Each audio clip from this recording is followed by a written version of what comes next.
अस्सलाम वालेकुम रहमतुल्लाहि वबरकातुहू। नाउ बच्चों, हमारी डिस्कशन क्या चल रही थी? हमारी डिस्कशन चल रही थी मेटाबॉलिक बेसिस फॉर लिविंग, कि जो जानदार हैं उनके अंदर ही जो मेटाबॉलिक होता है, ये तहव्वुल का जो अमल होता है, इसकी बुनियाद क्या है। तो हमने बेसिक कंसेप्ट पढ़ा कि जब भी मेटाबॉलिक प्रोसेस होगा तो उसमें एनाबॉलिज्म होगा, कैटाबॉलिज्म होगा। कुछ चीजें बनेंगी, कुछ चीजें टूटेंगी। जब बनने लगेंगी तो एनर्जी की जरूरत रहेगी, और जब टूटेंगी तो एनर्जी रिलीज होगी, एनर्जी खारिज होनी है, एनर्जी हासिल होगी। हमारी बात यहाँ तक आई थी ना। हो उसके बाद हम ये बोल रहे हैं कि जो लिविंग स्टेट होती है, वो लिविंग स्टेट का मतलब क्या होता है, यानी कोई जानदार जिंदा है, इसका मतलब क्या होता है, या उसको हम कैसे समझेंगे कि वो जानदार है।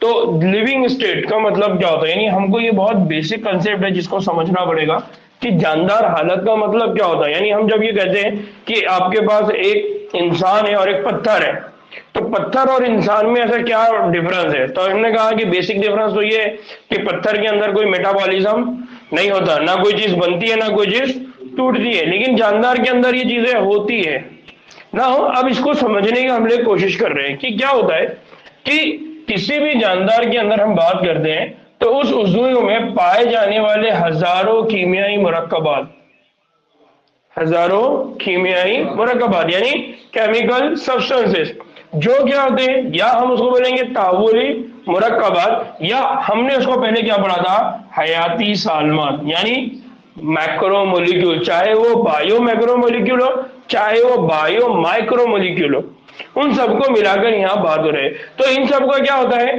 अपने इर्तिकाजी खासियत में मौजूद होते हैं। इर्तिकाजी खासियत में मतलब इनका एक कॉन्सेंट्रेशन ग्रेडियंट होता है। क्या होता है? कॉन्सेंट्रेशन ग्रेडियंट, यानी इनकी एक अपनी मखसूस क्या होगी, मिकदार, हमेशा वो उसी मिकदार में मौजूद रहता है। ठीक है ना। हो मिसाल के तौर पर अगर हम एक आम से बात करते हैं, खून में होता है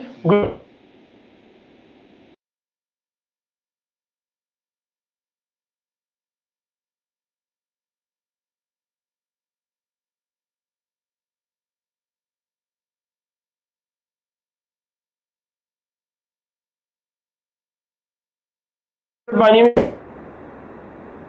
1 लीटर पानी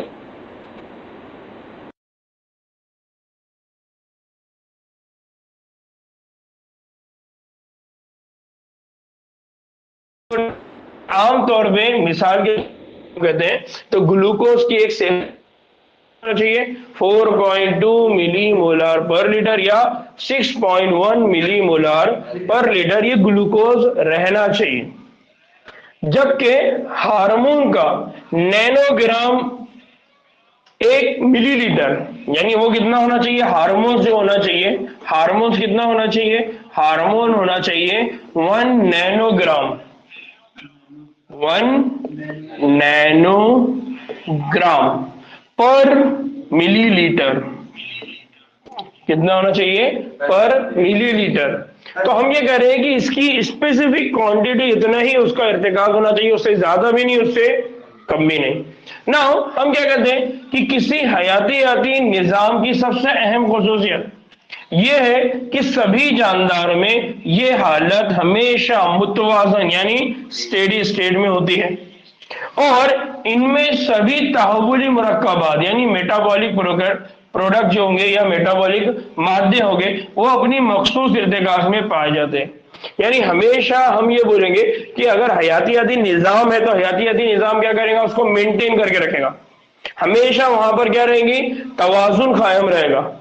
हमेशा वहां वो चीज कैसे रहेंगी, मुतवाजन रहेगी। उसकी जो स्टेट होती है वो क्या रहेंगी, स्टेडी स्टेट। और इन स्टेडी स्टेट के लिए सबसे ज्यादा जिम्मेदार कौन है, तहव्वुली मुरक्कबात है यानी मेटाबॉलिज्म है। ठीक है ना। ये जो हयाती सालमात है ये तहव्वुली सीलान यानी मेटाबॉलिक फ्लक्स में होते हैं। मेटाबॉलिक फ्लक्स का क्या होता है, बहाव। फ्लक्स का मतलब क्या होता है, बहाव, यानी मेटाबॉलिक फ्लक्स मतलब अगर आपके बॉडी के अंदर ग्लूकोज की लेवल ज्यादा हो गई तो वो ग्लूकोज को जमा करके क्या बना देगा, ग्लाइकोजन, इंसान के जिस्म में या एनिमल के जिस्म में। अगर ये चीज प्लांट के जिस्म में ज्यादा हो गई तो स्टार्च क्या बना देगा। लेकिन अगर जिस्म में ग्लूकोज की लेवल कम हो गई तो स्टार्च टूटना शुरू होगी और ग्लूकोज की लेवल बढ़ना शुरू होगी। वैसे ही हमारे जिस्म में अगर हो गया तो ग्लाइकोजन टूटने लगेगा और किसकी लेवल बढ़ना शुरू हो जाएगी, ग्लूकोज की लेवल बढ़ना शुरू हो जाएगी। उसको कहा जाता है मेटाबॉलिक फ्लक्स या उसको कहा जाता है तहव्वुली-सीला। फिर हम क्या करें, किसी किस्म का कीमियाई या तबी अमल यकायक तवाजुन की जानिब चल पड़ता है, यानी हमारे जिस्म में होने वाला कोई भी कीमियाई अमल हो या तबी अमल हो। फॉर एग्जाम्पल आप क्या कर रहे हैं, कोई काम कर रहे हैं, उस काम को करने के लिए आपको क्या चाहिए, एनर्जी, और उस एनर्जी को हासिल करने के लिए क्या चाहिए आपको, मेटाबोलाइट, यानी वो प्रोडक्ट चाहिए, यानी ग्लूकोज चाहिए फॉर एग्जाम्पल। तो ग्लूकोज की लेवल अगर आपके बॉडी में उतनी नहीं है तो आपकी बॉडी खुद ही क्या करेगी, अगर आपके जिस्म के अंदर ग्लाइकोजन है तो उस ग्लाइकोजन को तोड़ना शुरू करेंगी और किसकी लेवल बढ़ाना शुरू कर देंगी, ग्लूकोज, ताकि आपके बॉडी में क्या मिले, एनर्जी। लेकिन अगर आप लेट गए, सो गए, खाना खा गए और आपके ब्लड में ग्लूकोज की लेवल ज्यादा है तो हमारी बॉडी क्या करेगी, जितना ग्लूकोज यूज करना है उतना कर लेगी, अब जो बचा है उसको क्या कर देंगी, ग्लाइकोजन की शक्ल में क्या कर देंगी, जमा कर देगी।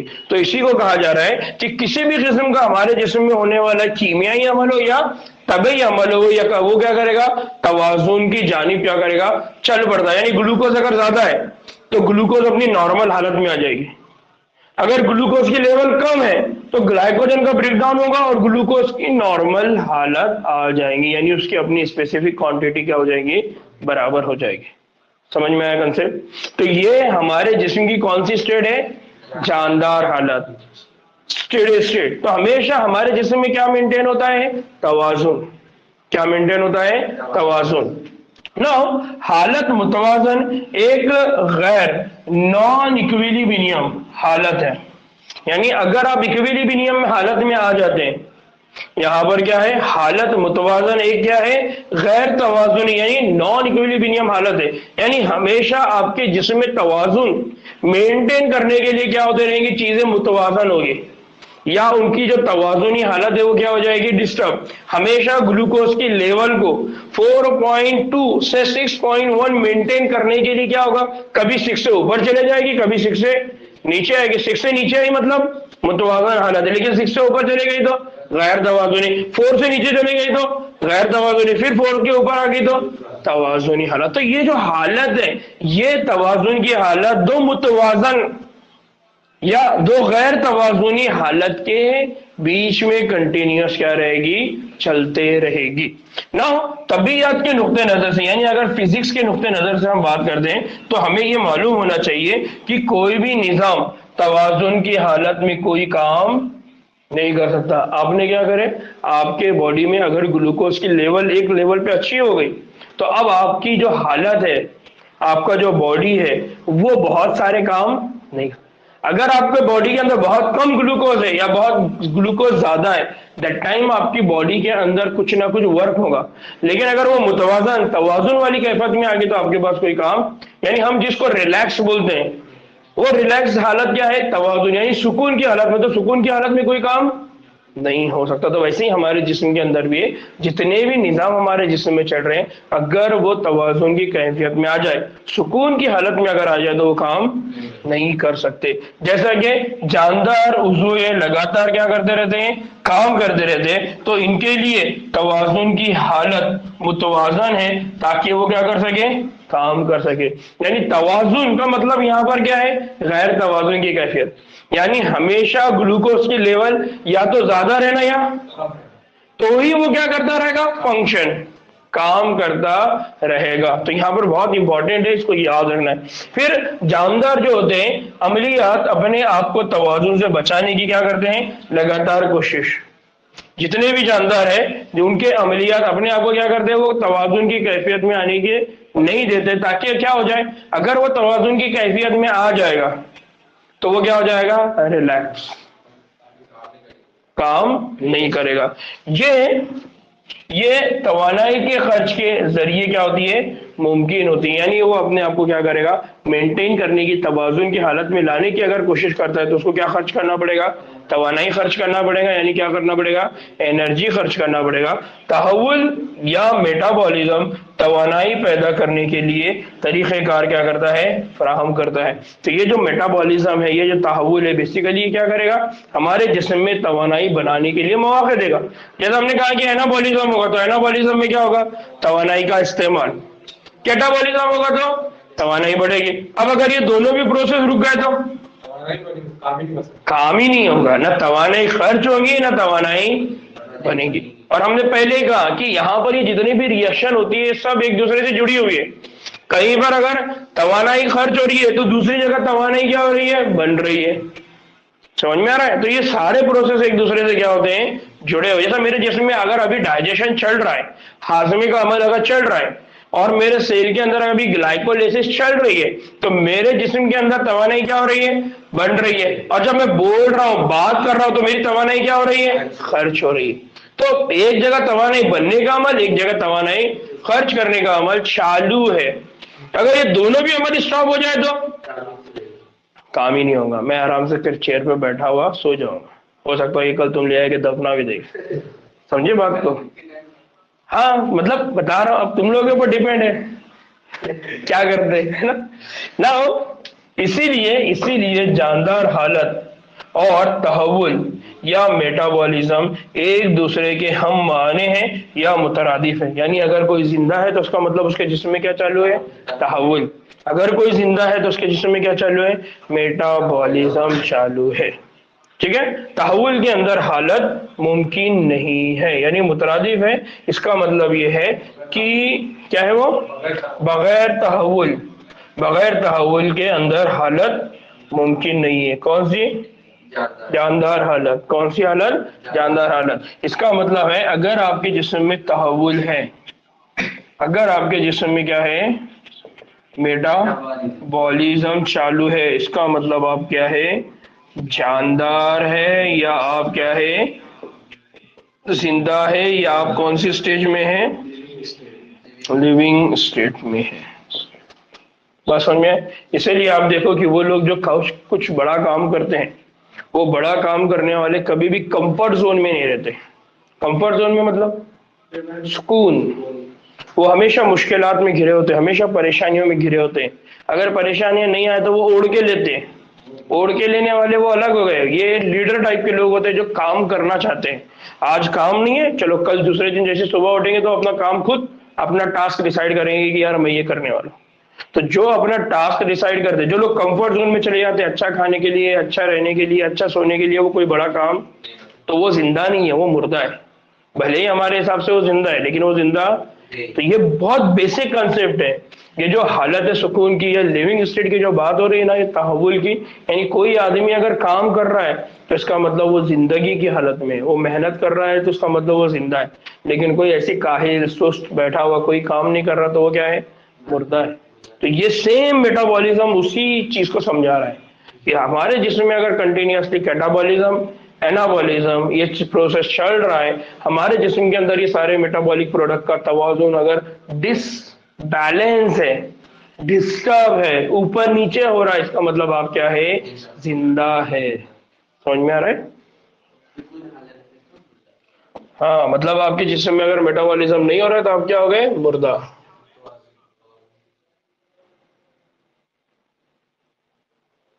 ठीक ना। अब यहां पर हम जब मेटाबॉलिज्म की बात करते हैं तो मेटाबॉलिज्म में सबसे इंपॉर्टेंट रोल प्ले करते हैं वो है एंजाइम।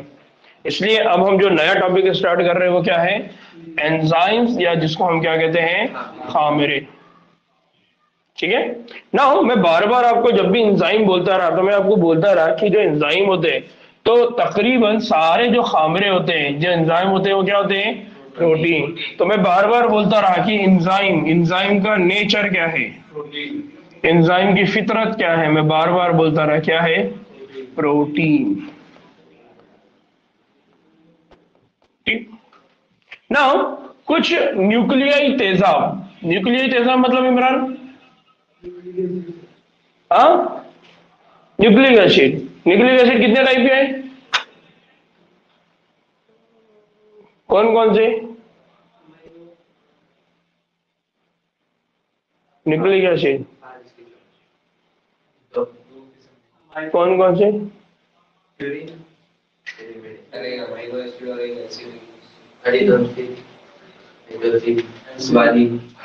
तुम लोग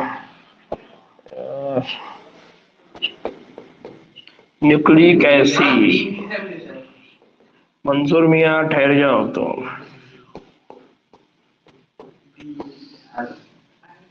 न्यूक्लिक एसिड कितने टाइप के हैं? 2 टाइप के, एक है डीएनए और एक है आरएनए। और हमने लास्ट लेक्चर में बात पढ़ी हुई है कि हमारे पास कुछ न्यूक्लियाई तेजाब है, वो भी क्या करते हैं? खामरे की तरह काम करते हैं। कौन सा खामरे की तरह काम करने वाला था? आरएनए, है ना। आरएनए के मामले में हमने पढ़ा हुआ है, तो इसीलिए आपको मैं उस वक्त बोलता था बार बार, क्या बोलता था मैं उस वक्त? राइबोजाइम। क्या बोलता था मैं? राइबोजाइम। हमने आरएनए वर्ल्ड पढ़े ना, याद आ रहा है? कि आरएनए वर्ल्ड, कि आरएनए की जो दुनिया थी वहां पर सारे काम आरएनए करते थे, एंजाइम का काम भी आरएनए करते थे, इसलिए वहां पर उनको क्या बोलते थे? राइबोजाइम। ये खामिरे को क्या करते हैं? लाइन डायग्राम के जरिए दिखाया जा सकता है। यानी ये जो खामिरे है, जो एंजाइम है, इनको हम लाइन डायग्राम के जरिए दिखा सकते हैं। खामिरे में किसी प्रोटीन की तरह एक इब्तिदाई साख्त होती है। अब प्रोटीन की तरह इब्तिदाई साख्त का मतलब क्या है? जो खामरा है ये प्रोटीन है, तो वो बोल रहा है कि प्रोटीन की तरह क्या होते हैं? एंजाइम से भी क्या होती है? इब्तिदाई साख्त होती है। क्या मतलब है इब्तिदाई साख्त का? देखो फातिमा, साजिद और सना, इन लोगों ने जवाब दे दिए थे। हाँ, क्या रहती है? Primary structure. क्या होती है? प्राइमरी। इसी तरह से क्या होती है? Secondary structure. इसी तरह से क्या होती है? Tertiary structure. यानी एंजाइम्स जो होते हैं, उन एंजाइम्स में भी प्रोटीन, क्योंकि एंजाइम्स भी क्या है? प्रोटीन है। और प्रोटीन के मामले हमने पढ़ा है सुफियान, 4 सतह होती है। कौन कौन सी? Primary structure, secondary structure, tertiary structure और क्वाटरनरी स्ट्रक्चर। याद आ रहा है? तो वो यही बोल रहे हैं कि जो एंजाइम होता है, उस एंजाइम के अंदर भी इब्तिदाई साख्त होती है। यानी क्या होता है? Primary structure. क्या होता है? Primary structure. दूसरा क्या होता है? सेकेंडरी स्ट्रक्चर, यानी सानवी साख्त। और तीसरा क्या होता है? टर्शियरी स्ट्रक्चर, यानी तीसरी साख्त। और चौथे क्या रहेगा? Quaternary structure. ना अब इस बात को समझिए, बहुत इंपॉर्टेंट है।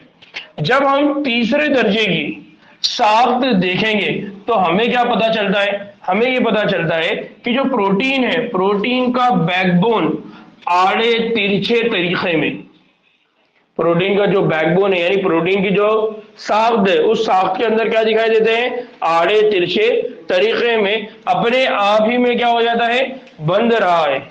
याद आ रहा है आपको? प्रोटीन का जो टर्शियरी स्ट्रक्चर हमने पढ़ा था, तो उसमें हमने क्या बोला था कि उसके अंदर क्या होती है? फोल्डिंग। याद आ रही है? हमने कहा था कि जो प्राइमरी स्ट्रक्चर होते हैं उसमें क्या होती है? अमाइनो एसिड की एक पूरी जंजीर होती है। उस अमाइनो एसिड की जंजीर में जब फोल्डिंग होती है तो हम कहते हैं सेकेंडरी स्ट्रक्चर। और वही सेकेंडरी स्ट्रक्चर जब बहुत ज्यादा फोल्ड होता है, घुमावदार शक्ल बनाता है, तो उस घुमावदार शक्ल को क्या बोला जा रहा है? आड़े तिरछे। यानी वो क्या हो रहा है? इन फोल्डिंग, या बहुत सारी इसके अंदर क्या होती है? फोल्डिंग होती है, जिससे इसमें जर्रे जैसे बन जाते। जर्रे जैसे मतलब उसके अंदर ग्लोब्यूलर स्ट्रक्चर बन जाते, गोल गोल दिखने वाले स्ट्रक्चर बनते हैं। तो ग्लोब्यूलर के लिए यहां पर वर्ड क्या इस्तेमाल किया उन्होंने? जर्रे जैसे दिखते हैं। उसको कहा जाता है पॉकेट, या उसको कहा जाता है सर्विस। क्या बोला जाता है? पॉकेट, या क्या बोला जाता है? सर्विक्स। जहां पर सबस्ट्रेट जुड़ जाता है, यहां पर क्या जुड़ जाता है? सबस्ट्रेट जुड़ जाता है। इसको खामिरे की कहा जाता है एक्टिव साइट। इस जगह को उस एंजाइम की या उस खामिरे की क्या कहा जाता है? Active site. क्या बोलते हैं उसको? उस खामिरे की, उस एंजाइम की एक्टिव साइट। ना बात को समझो, ये एंजाइम है। हाँ हाफिज जी, ये क्या है? एंजाइम है। ये एंजाइम है, और ये एंजाइम के लिए कौन है? सबस्ट्रेट। कौन है एंजाइम के लिए? अब ये जो एंजाइम है, इस एंजाइम का ये समझ लीजिए कि ये इसका मुंह है, माउथ है। इस माउथ के थ्रू किसको पकड़ेगा? सबस्ट्रेट को। तो ये जो माउथ है इसका, ये माउथ को यहां पर क्या बोला जा रहा है? उसका एक्टिव साइट। क्या बोला जा रहा है इसका? एक्टिव साइट मतलब वो साइट जो काम में शामिल है। वो साइड जो किसी चीज को पकड़ने वाली है उस साइड को क्या बोला जाता है? Active side. तो यहां पर वो साइड किसको पकड़ने वाली है? सबस्ट्रेट। किसको पकड़ने वाली है? सबस्ट्रेट। तो बेसिक कंसेप्ट क्या याद रखना है कि जब भी हम खामिरे की बात करेंगे, प्रोटीन की बात करेंगे, एंजाइम की बात करेंगे, तो हम ये बोलेंगे कि उसका नेचर क्या है? प्रोटीन। फिर जिस तरह से प्रोटीन के अंदर अलग अलग सतह होती है साख की, वैसे ही इसके अंदर भी क्या होती है? अलग अलग सतह। कुछ होंगी प्राइमरी, कुछ होगी सेकेंडरी, कुछ होगी टर्शियरी। लेकिन आमतौर पे एंजाइम के अंदर जब टर्शियरी शक्ल आती है तो उसका एक शेप बनता है। वो शेप बहुत सारे टर्न की वजह से, बहुत सारे फोल्ड की वजह से, और आसान में बोले तो बहुत सारे घुमाव की वजह से बनता है। और घुमाव की वजह से जब ये साख्त बनती है तो उस साख्त के अंदर एक हिस्सा वो होता है जहां से वो किसी भी चीज को क्या करेगा? पकड़ेगा। और वो साइड जिसके जरिए वो किसी भी चीज को पकड़ता है, वो साइड उसकी क्या कहलाती है? Active side. क्या कहलाती है वो? उसकी एक्टिव साइड। ठीक है, बात समझ में यहां तक? नाउ इस तरीके से क्या होता है? इस तरीके से खामरा क्या करता है? अपने एक्टिव साइड के जरिए कीमियाई तामुल को ऊंची शरह पर अमल अंगेज करता है। ऊंची शरह पर मतलब तेजी से। यहां पर क्या लफ्ज आ रही है? ऊंची शरह का मतलब क्या है? तेजी से। हमने एंजाइम को क्या बोले थे? हम बार बार बोलते थे कि एंजाइम अपना काम क्या करता है? स्पीड में करता है, फास्ट करता है। तो कोई भी केमिकल रिएक्शन को एंजाइम क्या करेगा? स्पीड में करेगा। और इसी स्पीड में करने के क्या करे वो? अमल अंगेज। हमने इससे पहले पढ़े ना अमल अंगेज। क्या पढ़े हमने? अमल अंगेज मतलब इंग्लिश में क्या वर्ड यूज कर रहे थे हम? कैटलिस्ट। क्या पढ़ रहे थे हम? कैटलिस्ट। याद आ रहा है? तो हम क्या बोल रहे थे? ये क्या करता है? एंजाइम। एंजाइम इमरान सबस्ट्रेट को पकड़ेगा और उस सबस्ट्रेट को क्या करेगा? किसमें तब्दील करेगा? प्रोडक्ट। सबस्ट्रेट को किसमें तब्दील करेगा? प्रोडक्ट। यानी क्या हो रही है? Chemical reaction. तो इस केमिकल रिएक्शन में जब वो किसी सबस्ट्रेट को किसमें तब्दील करने वाला है? प्रोडक्ट में, तो बहुत जल्दी फास्ट करेगा। इसलिए हम ये कह रहे हैं कि एंजाइम ने क्या काम किया? कैटालिसिस। क्या काम किया? कैटालिसिस। उसने क्या किया? वो जो स्पीड रिएक्शन की थी उसको और क्या कर दिया? बढ़ा दिया। और कम से कम वक्त में उसने क्या किया? सबस्ट्रेट को किसमें तब्दील कर दिया? प्रोडक्ट। किसने कर दिया? प्रोडक्ट। समझ में आया? ना हो खामेरा अमल अंगेज गैर नामियाती अमल अंगेज से मुख्तलिफ तरीके से अलग होता है। अब ये बात बहुत इंपॉर्टेंट है। क्या? कि यह दो लफ्ज है। एक है बायोलॉजिकल कैटलिस्ट।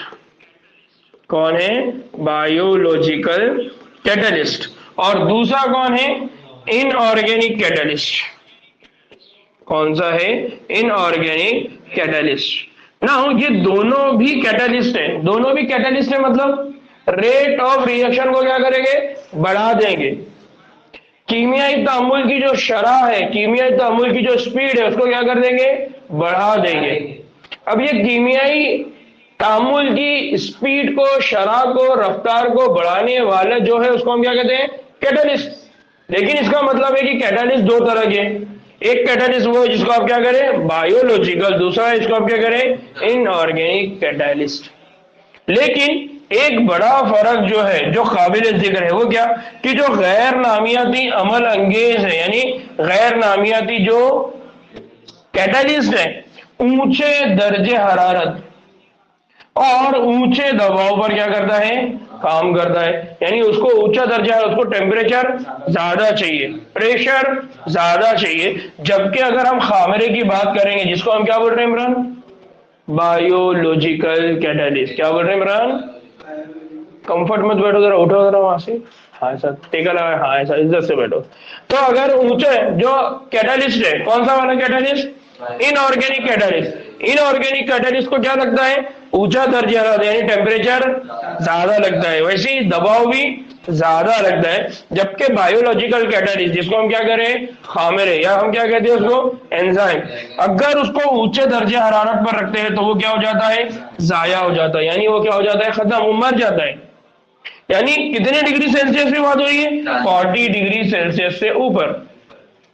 तो बायोलॉजिकल कैटलिस्ट और इनऑर्गेनिक कैटलिस्ट, इन दोनों में बड़ा फर्क क्या है? इन दोनों में फर्क ये है कि इनऑर्गेनिक कैटलिस्ट को हमेशा टेम्परेचर ज्यादा भी लग सकता है और प्रेशर ज्यादा लग सकता है, लेकिन जो बायोलॉजिकल कैटलिस्ट है उसको हमेशा टेम्परेचर लो लगेगा। अगर ज्यादा देंगे तो वो क्या हो जाएगा? जाया हो जाएगा। अब वो जाया के लिए हमेशा लफ्ज यूज किया जाता है इंग्लिश में डीनेचर। क्या हो जाएगा? वो डीनेचर हो जाएगा। मतलब क्या हो जाएगा? जाया। याद रहेगा क्या हो जाएगा? डीनेचर हो जाएगा, जाया हो जाएगा।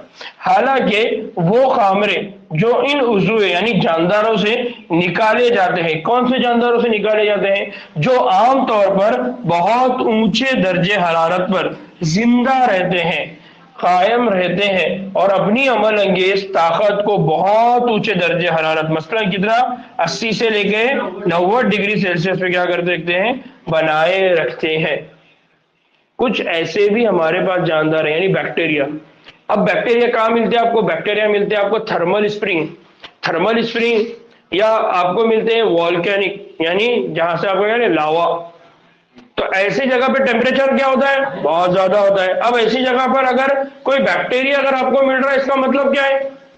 कि वो उतने हायर टेम्परेचर पे जिंदा रह सकता है। तो अगर कोई एंजाइम उसके जिस्म में होगा तो उस एंजाइम की भी खास बात क्या होगी? वो भी उतने हाई डिग्री सेल्सियस टेम्परेचर पे क्या करेगा? जिंदा रहेगा या अपने काम को क्या करेगा? अंजाम देगा।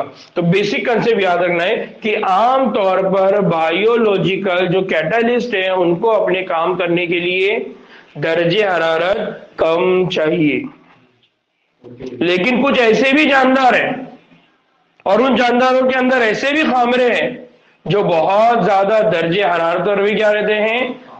बाकी रहते हैं, सरवाइव करते हैं, जिंदा रहते हैं। कितना दर्जे हरारत? 80 से 90 डिग्री सेल्सियस। बैठा इमरान सीधा, ठीक। इसलिए इनको कहा जाता है थर्मोफिलिक। उन जानदारों को क्या कहा जाता है? उनको कहा जाता है थर्मो, क्या बोला जाता है उनको? थर्मोफिलिक। क्या बोला जाता है? ऐसे जानदार जो बहुत ज्यादा दर्जे हरारत पर या बहुत ज्यादा टेम्परेचर पर जिंदा रहते हैं उनको हम क्या बोलेंगे? थर्मोफिलिक। फिलिक मतलब हाइड्रोफिलिक, हाइड्रोफोबिक, याद आ रहा है? लविंग, यानी उनको वो टेम्परेचर से कोई नुकसान नहीं है, फायदा है। और थर्म, जब ये वर्ड हम यूज करते हैं थर्म, थर्मोमीटर, थर्मामीटर सुने ना हमने, यानी टेम्परेचर गिनने का जो आला होता है। इसका मतलब ये बहुत ज्यादा टेम्परेचर पे सरवाइव करते हैं, इसलिए इन जानदार को हम क्या बोलेंगे? थर्मोफिलिक जानदार। क्या बोलेंगे इनको? थर्मोफिलिक जानदार। तो ये जो एंजाइम है जो 80 से 90 डिग्री सेल्सियस पे जिंदा रह रहे हैं, ये ऐसे जानदारों से निकाले गए हैं जिनको हमने किस कैटेगरी में रखा हुआ है? थर्मोफिलिक। तो ऐसे जानदार या इसलिए थर्मोफिलिक उज़्व से निकाले गए खामरे में एक अहम खुसूसियत क्या होती है? वो अहम खुसूसियत ये होती है कि उसके अंदर क्या देखने को मिलती है? Thermal stability. क्या देखने को मिलती है? Thermal stability. थर्मल स्टेबिलिटी मतलब इस्तेहकाम, रहना, बाकी रहना। कौन से, किस पर बाकी है वो? बहुत ज्यादा टेम्परेचर, बहुत ज्यादा दर्जे हरारत पर वो बाकी है। इसलिए खालिद भाई पानी पीजिए, इसको बोलते हैं थर्मल स्टेबिलिटी। क्या बोलते हैं इसको? याद रहेगा। तो हमारी बात क्या चल रही है? हमारी बात चल रही है कि हमारे पास एंजाइम है। एंजाइम का नेचर क्या है? प्रोटीन है। लेकिन हमने देखे कि कुछ न्यूक्लिक एसिड भी है जो क्या करते हैं? एंजाइम का रोल प्ले करते हैं। हमने उनको क्या बोला? राइबोजाइम। फिर हमने बोला कि जो प्रोटीन होते हैं उनकी भी बहुत अलग अलग दर्जे में क्या होती है सुफियान? साख्तें होती है, सानवी, टर्शियरी और इब्तिदाई। हम आमतौर पर यह कहते हैं कि खामरे की जो टर्शियरी साख्त है उसके अंदर बहुत ज्यादा क्या होते हैं? घुमाव होते हैं, टर्न होते हैं, आड़ी तिरछी शक्लें होती हैं। और वो जो आड़ी तिरछी शक्लें है उस जगह पर एक क्या बनाती है? साइड बनाती है, जो कि वहां पर कौन आगे बाइंड होता है? सबस्ट्रेट। उस साइड को हम क्या कहते हैं? Active site.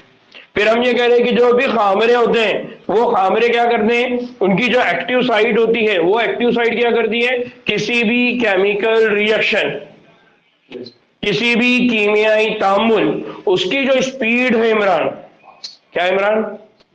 स्पीड, उसकी जो शरह है, उसकी जो रफ्तार है, उसको क्या कर देती है? कम।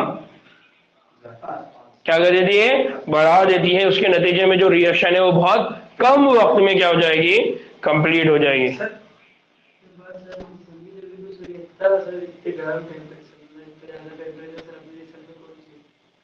अपने जिस्म में टेम्परेचर कितना रहता है? 37। इसका मतलब अपने जिस्म में रहने वाला एंजाइम सिर्फ कब तक जिंदा रहेगा? 40, 37, उससे ज्यादा नहीं रहेगा। लेकिन ये क्या है? थर्मोफिलिक, यानी इनको उस टेम्परेचर पे रहने की क्या है? आदत है। वो उसको अडेप्टेड कर चुके, उसमें ही पैदा हो गए, उसी में मरेंगे। इसलिए उनके पास क्या एबिलिटी है कि उनके अंदर जितने भी एंजाइम है वो 80 से 90 डिग्री सेल्सियस पे जिंदा रह सकते हैं। उसी को हम यहाँ क्या करें? उसकी थर्मल स्टेबिलिटी, क्या बोल रहे हैं? Thermal stability. और वो जानदार जो इतने हाई डिग्री सेल्सियस पे, इतने ज्यादा दर्जे हरारत पे रहते हैं, उनको हम क्या करें? Thermophilic organism. क्या बोल रहे हैं इमरान हम उसको? Thermophilic organism. अगर उनका टेम्परेचर अगर वहां पर कम हो गया तो वो जिंदा नहीं रह सकते। जैसे हम अगर अंटार्कटिका में चले गए तो हम बहुत ज्यादा मुश्किल हो जाएगा जीना। जिंदा जीना रह लेंगे, हम जिंदा रह लेंगे, लेकिन ज्यादा दिन तक।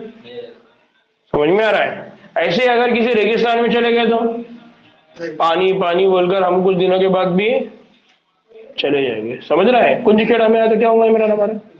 नहीं होगा ना? चलो ठीक है, आना पड़ेगा। क्या बोलते हैं सर, 40 डिग्री के अंदर नहीं, नॉर्मली हम उनको क्या कहते हैं? हमारे पास उनके लिए जो वर्ड होता है, तो हम ये कहते हैं कि जो बहुत ज्यादा टेम्परेचर पे, बहुत ज्यादा जो दरमियानी है, उनको अडेप्टेड, जो उस पर्टिकुलर सिचुएशन के हिसाब से सरवाइव कर रहे हैं। ठीक, ठीक है। अब कल हम ये